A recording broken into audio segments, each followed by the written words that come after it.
Well, let's walk through it. You have this PhD in medical sociology and race, class, and gender inequalities. You went to Howard University, HU, where you got that. You got that master's there, and you went there. You did your BA at another school.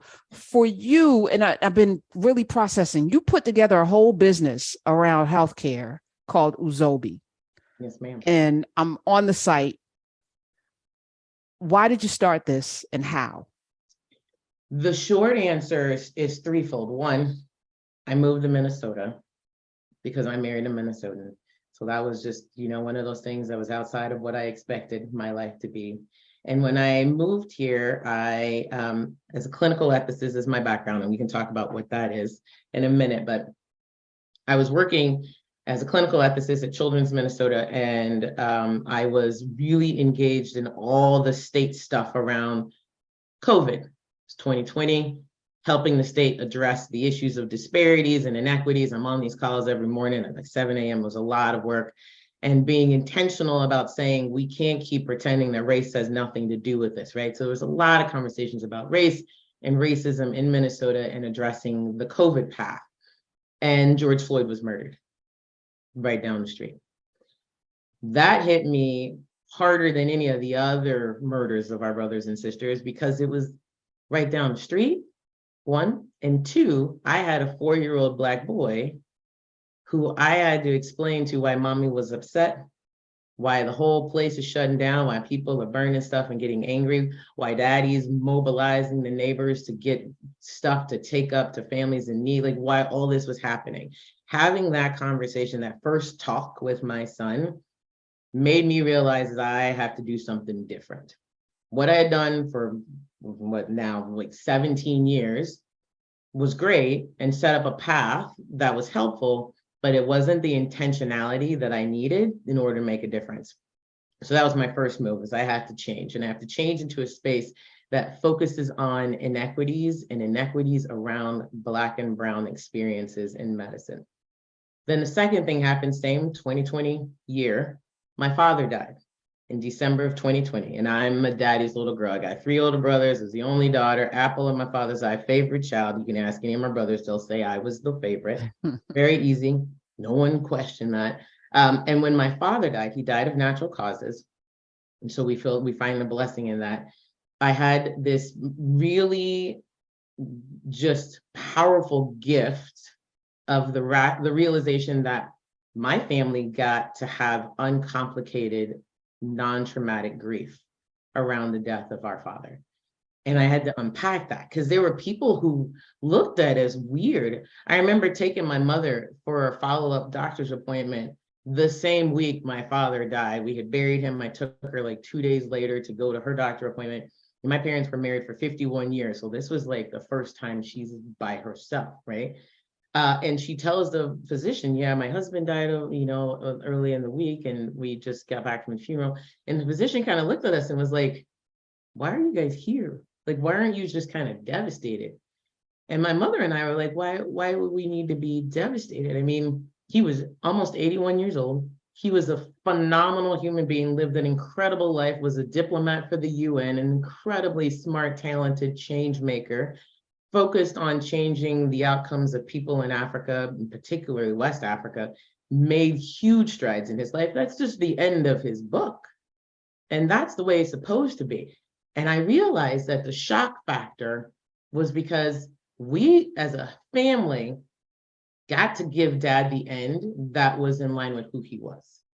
We got to maintain his dignity and value him as a human being at the end of his life the way that he always wanted, because we were clear on who he was. And most people don't get that, which leads to the traumatic, complicated grief. If we just know who you are and what is important to you and what you value, and then advocate for that around the times when you can't advocate for yourself, that gives the gift of normal grief, right? Grief is never going to go away. Everybody's got to grieve. That's healthy. But normal grief is what we want. So when my dad died, and I had this personal experience, because I had talked this to people, I'm a clinical ethicist, I help people with these conversations all the time. Didn't really have the, the personal experience until my father died. And then the last thing that happened that just made all of this coalesce was when I moved into my new role. I'm the Chief Health Equity Officer for Hennepin Healthcare, and first and only in the state of Minnesota. And I was thinking about the impact on our decisions on Black and Brown communities, and how Minnesota has some of the worst health outcomes for Black and Brown people in the entire country, but the best health outcomes for white people in the entire country. And think about that for a second. I realized that I have uniquely been situated with how my life was shaped to be the voice to make this make sense and choose better options. I've been waiting for a lot of other people to do this work. My whole career, I've been looking at other folks going, why can't y'all fix this? I will do everything you need me to do to help you fix this. But when I got into this role and saw the power that I could wield in this role, the three things came together: that I'm in Minnesota, having this experience with my own father, and now working in a space where I see trauma happening every day.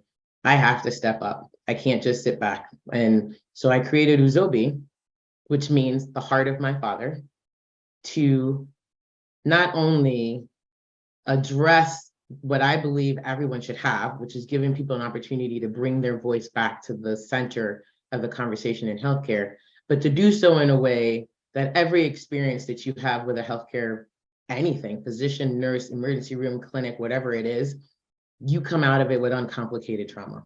You come out of it feeling whole, feeling heard, feeling respected, and knowing that the people who have to make decisions about you are doing so with you and not to you. That's where it got started. UzObi, UzObiInc.com, UzObiInc.com. The O in UzObi on the website looks like an icon symbol.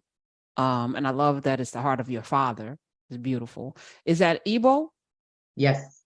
Okay. The O, it looks like an icon symbol. Is it an icon symbol? It is. I actually had a brother put together the design for me because I wanted to bring in my African roots. And the O is capitalized because my father's name is UzO. And then my middle name is OBI. And my middle name means heart. And then my father's name. So I combined them together. And that's why the O is big. I love it. I love it. And what does this icon symbol mean? This one, I recognize it because I'm working on an icon book. Yeah, that one is pride. Okay. When you talked about the disparities, we hear this all the time. COVID disproportionately impacted Black and Brown people. And initially we thought we couldn't get it. We thought our melanin would protect us from COVID. And then in the beginning, it was like, it seemed like Black people couldn't get it. We were like, okay, all right, COVID. And then it flipped. And it flipped primarily because we were the bus drivers, the train operators, the service people, the restaurants. We were the nurses. We were the nurses in the hospital. We were on the front lines of this pandemic, and we were bringing it back to our community. How else does it show up when you say it's racial? That white folk in Minnesota have the best outcomes and Black people have the worst. Where does the racism show up? In a lot of ways. One, in just the culture of the institution. I wrote an article called The Burden of Blackness. I also wrote an article about the stress, the added extra stress it is of being Black in healthcare. And I talk about this proverbial backpack that every Black person wears as they walk in. And as I was trying to explain to many of my colleagues that eventually I just wrote this article about, is you can't have a white person and a Black person walking into a hospital system. They could have the same age, the same gender, the same neighborhood, same education system, right? And the same disease, and you expect the same outcomes. It's not going to work because the white person is walking in as themselves. The Black person is walking in carrying a backpack of systemic racism that they can't let go. They can't put it down, and it follows them in there, and it's already overflowing. And when you go into a system like a hospital, you're met with humans who have been raised in a racist system, who don't themselves know that they're continuing to perpetuate racism, who are most of them not actively, overtly trying to be racist, but because they're not actively and overtly trying to be anti-racist, they are perpetuating a system that adds to that backpack. So that white person comes out just fine. That Black person dies. And the reason behind it is because they bring in all these added extras. They bring in pre-existing conditions. They bring in environmental racism, things that make our lungs not as great as the white person who lived in the suburbs, because we've been breathing in exhaust in our urban community for longer, right? We may not have ever gotten a diagnosis of any lung disease, but our environment is such that it has impacted our health. We have the DNA of trauma from slavery that has been shown, science has shown it, DNA gets altered when a traumatic, violent experience occurs, and it is passed into the children of the person or the individual that had the traumatic, violent experience. So if you are a descendant of slaves in America, I don't think any one of us has had any ancestor that did not get impacted by the violence and the trauma of the slavery system, whether it was from the Middle Passage on through or the beautiful, crazy design of chattel slavery that only America created. We have been impacted. And as Resmaa Menakem said in his book, My Grandmother's Hands, that lived body experience of trauma is still with us today. So we can be as healthy as we want to be on the outside, but our DNA says differently. And when our DNA gets assaulted, we have no ability to affect it.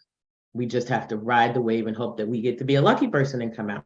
So what COVID did was show that the way our communities were set up, close quarters, living together, multi-generations of families, because that's who we are. We take care of our people, right? We don't put them away in different spaces. We keep grandma and mama home. That institution of our life was assaulted on all parts by a disease that was spread really quickly, that impacted areas of our body that we don't know could have been affected by our environmental circumstances. And once we got assaulted, there are many people who they're showing now that just because of their genetic factors, they had terrible outcomes from COVID. White people got a pass because the environment was set up differently for them. How much is also the conditioning of people who go into the healthcare fields? I was talking with Dr. Roger Mitchell, who's at Howard University. And, you know, I love him because his backstory is so incredible, but we need more doctors who are not just culturally responsive, you know, not just, you know, in the community, but understand all of the facets of that. When in medical school, they don't really teach you that much about nutrition and that impact. You know, it's all about diagnosis and medication. It's all about surgery and medication. It's not about dealing with the whole person. And then they have this weird thing where we can't practice medicine racially, but white folk don't get sickle cell. And there's certain genetic diseases that we're predisposed to. And it's not just diabetes, high blood pressure, and all that. Those are, to me, symptoms of something greater that's never being addressed because the medical field does not really handle that. And as I was walking the other morning, I was thinking about all the experimentation that went on. Because, you know, we talk about Mengele in World War II. We talk about that. But I'm like, no one talks about, except for the father of gynecology, the amount of experimentation that must have happened on our Black bodies in the name of medicine. And just, you know, Tuskegee, the ignoring of symptoms to see what would happen. That's just one facet. There's a radiation, experiment that was done on Black people. We don't talk about. What happened to Henrietta Lacks wasn't, you know, in any way, I feel like an anomaly, but maybe the rule, because there's been such a drumbeat of experimenting on Black people, measuring our skulls and our thigh bones and all of this stuff, that they had 400 years to just have a field day, but nobody ever talks about it, right? And that has informed modern medicine about whether we experience pain or not. You know, it's like, just because we endure doesn't mean it's not there. And you don't know what impact that is, stifling your own pain threshold because there's a lash waiting for you if you don't keep going. Right. Every Black person in America born today is a story of survival, right? Like that they are a testament to survival, because the system was not set up in a way to promote and protect our survival. Even when slavery was ended and the healthcare system was supposed to stay agnostic, right? Everybody needs healthcare, everybody needs a doctor. They weren't. They were intentionally anti-Black in their design. Hospitals didn't allow Black people to come in for it. White nurses were not allowed to take care of Black patients, especially not Black men. So that meant, where are you going to go? Many of the newly freed slaves were given, of course, zero, nothing. So they had to congregate in what was available. Abandoned buildings, any space that they could find. Disease became rampant. Public health 101. You put people in spaces without hygiene and access to good cleanliness, disease gets brought up. Smallpox reigned supreme, killing off hundreds of thousands of Black people who were newly freed slaves. The only reason why there was actually anything that was a nod to caring for Black people back then was because smallpox was starting to jump into the white neighborhoods. And then the white people said, those Black people are causing us to get sick and die. Somebody needs to do something about that. So that's when the government created the Freedmen's Bureau, which, as we all know, Howard University was one of the only hospitals that are still standing. I think it's the last one that came out of the Freedmen's Bureau. And that was their intervention, but it was set up to fail. They gave like 100 physicians to care for tens of thousands of people. So they couldn't do it. They had no resources, no hospitals, no supplies. It was a failure. And Andrew Jackson, President Andrew Jackson, in all his wisdom, tried to say, see, it was a bad idea to free the slaves. They were healthier and happier in slavery, and that freedom is actually a terminal disease for Black people. And there were many folks who tried to agree with that. That's so crazy. That's so crazy. Just language, because I am being impeccable with my word this year. They were enslaved. They were human beings that something happened to them. To know them as just slaves puts them in a category of a thing. Amen. And these were human beings with, I'm sure they had hopes and dreams, even if they were trying to be beaten out of them, but they were people that something happened to. Them, and so they were enslaved, and those folk were slavers, and they were, doing this to them. The notion that so much of modern medicine is rooted in this depraved psychology around who we are. I'm watching Zora Neale Hurston. I just finished a documentary, and she was an anthropologist. She went out and talked to people, and the previous anthropologist never actually went to the continent, never spent time with people, and didn't factor in when they showed up with their white faces, even those that talked to the enslaved afterwards and collected their memories. There was going to be a code switching because of, they didn't even factor in that these people aren't going to be forthright and honest with you because they don't trust you. Right. But that made it into the medical journals, and how primitive and how childlike and how unintelligent and all of that stuff based on interactions that you don't even understand, it's right. And that's still going on today. It's still going on today. I mean, Medicare was the only reason why hospitals were integrated. That took up to the 70s, right? It took to the 70s until they integrated hospitals. And they didn't integrate it because they believed taking care of Black people made sense. They integrated because the government now said, I will pay you to take care of people 65 and up. So if you just stuck with white people 65 and up, you're losing out on a lot of money. But if you opened your doors to all the people 65 and up, then you can make money. 3,000 hospitals integrated within a month after Medicare in the 70s. And then people think somehow we've jumped 40 years later that now we're all really clear and medicine is not racist and everybody got treated equally. We've never set up a system to treat people equally. Everything was based on the economic value of the body in front of them. And they saw that they could make money off of Black bodies. And so they did. It's only now that our systems are trying to push back and say, wait a minute, no, that we are supposed to be caregivers. We're supposed to take care of people in their most vulnerable state. And that is the characterological requirement of being in this space. So how are you going to tell me as a good person that I'm perpetuating racism? But you are, if you look at the system. And so now we can try and be intentional with changing the system because people just don't know how it was set up. Yeah, schools too, by the way. Nneka Sederstrom, Dr. Nneka Sederstrom, her mission is UzObi. How do people interact with it? Is it for institutions? Is it for individuals? How would I need your service? Walk me through it.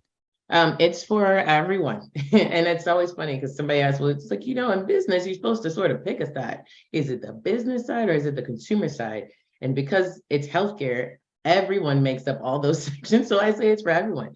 But an easy way is you, Karen, you can say, you know what? I really want to know that if I got to go to the doctor, they understand who I am, what matters to me, and what I value. So what do I need? I would say you would need a copy of our medical blueprint, and that's what they are. It is a series of questions that we go through and ask that are relative to who you are, that communicate your values, your cultural needs, the things that are important to you, the things that make you tick, make you you, in a way that when physicians are having conversations with you, they need to keep in the forefront. A great example. I had a patient who was really, really worried and nervous about the term cancer, right? They were really scared about it. It was culturally inappropriate for them to talk about cancer. They came from a particular community in the Asian continent that didn't like using that word. So when they were facing cancer as a diagnosis, their family were kind of like, what do we do? We can't tell her that she's got cancer, because if we tell her that word, that means she'll shut down, right? But we can tell her that she's got a disease that has all these things, and this is the direction we're going to go. If she had had a blueprint, it would not have been a complicated situation. If she had a blueprint, then the physicians would have already known before even the diagnosis that this was a significant issue for her, and they would have been able to engage with her and her family in a way that respected that need and expected that value.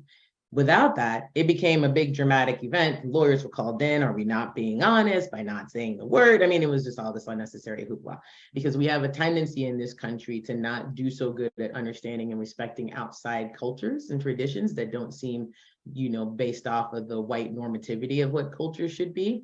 And so it became an issue. And then she got cared for. So I just want to make sure that people get cared for in a way that they want to be. So you can get your end of life directives on the site. You can also get your values and cultural directives that you were just talking about. The medical blueprint is there. You can consult with a person, with a physician, and all of that can be done at UzObiInc.com. That's where you can go. Will you come back, Dr. Nneka? I will, anytime. Okay. You want to. All right. And we could talk, TV and movies and all of the things, because I see you can play, because I got more questions.